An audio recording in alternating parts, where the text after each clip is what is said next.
And then they'd say, well, why aren't you on the Canadian delegation? Did you choose not to be on the Canadian delegation because of how bad your government is? And I said, no, the government, Stephen Harper as Prime Minister refuses to allow any members of Parliament from opposition parties to be on the government delegation. Well, people from every other country around the world are absolutely shocked. Yeah. They're totally appalled. Because I was with Afghanistan, so weird. But I mean, they really needed my help. They were very small. There's three people, and all these negotiations off in the side room are in English only, with no translation. And of the three men with whom I was working, only one really had good English, the Deputy Minister of Environment from Afghanistan. And I learned a lot about Afghanistan's environmental laws. Poor souls. I mean, they've had to create the Department of Environment, pass environmental laws, create a national park system in the last 10 years, and try to develop climate policy.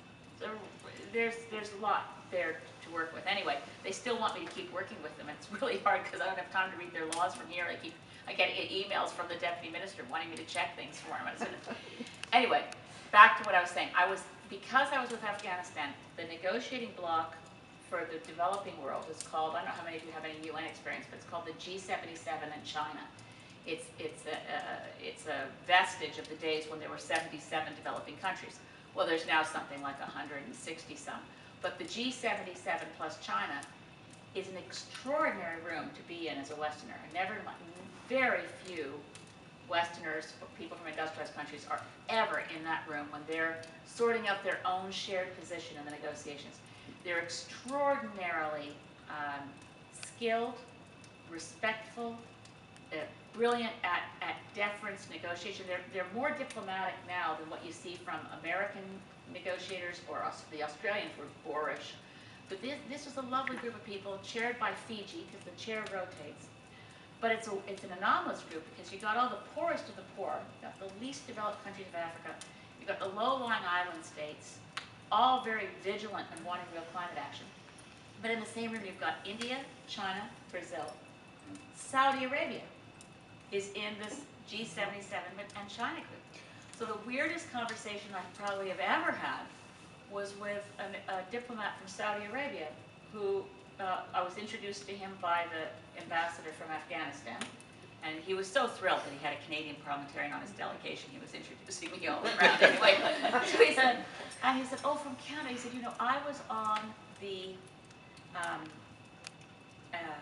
group, what's it called? It was within the Kyoto Protocol on the credentials group. And when Canada came to us and said they wanted to withdraw from the protocol, he said, I tried to persuade them to stay.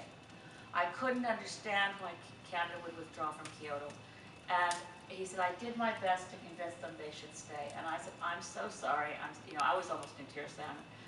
Really embarrassed on behalf of Canada that happened. We should never withdraw from the Kyoto Protocol. And the Saudi Arabian diplomat put his hand on my shoulder. He said, there. He said, I've been negotiating for a very long time.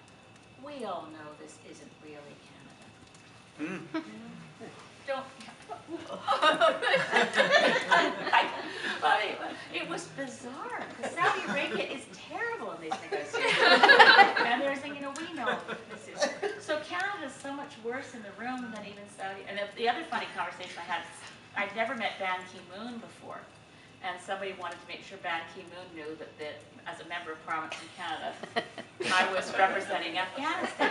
This usually had the effect of making everyone crack up. Right? So I said to Ban Ki-moon, I said, essentially I'm an environmental refugee. I'm not representing Canada.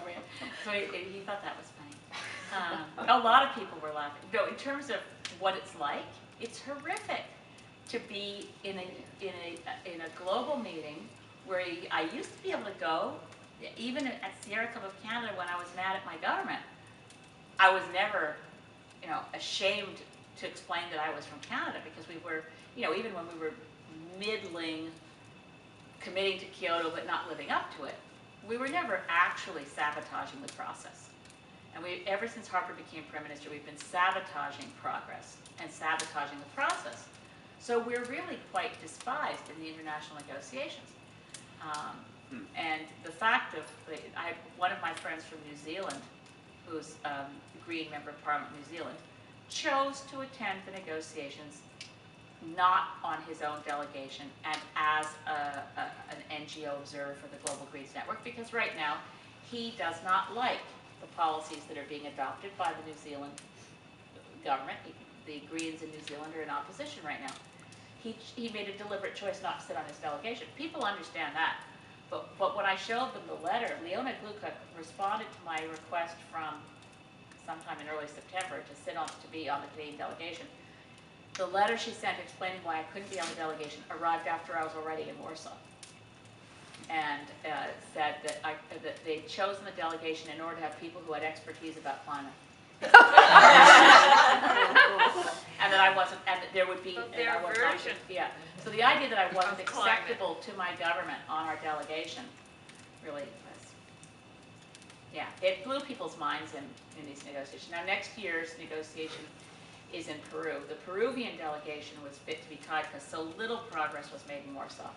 And with only one big negotiation left before Paris, Ban Ki-moon has thrown in a new challenge, a leaders summit in September, on September 23rd at the United Nations, and he's asked all leaders to show up. I've asked twice now in question period if Stephen Harper plans to attend, and he's actually stood to respond to my question without answering the very specific question, do you plan to go to New York for the Leaders Summit, which will be Ban Ki-moon's focusing it on bringing solutions to the table, not negotiating, but committing more before we get to Peru.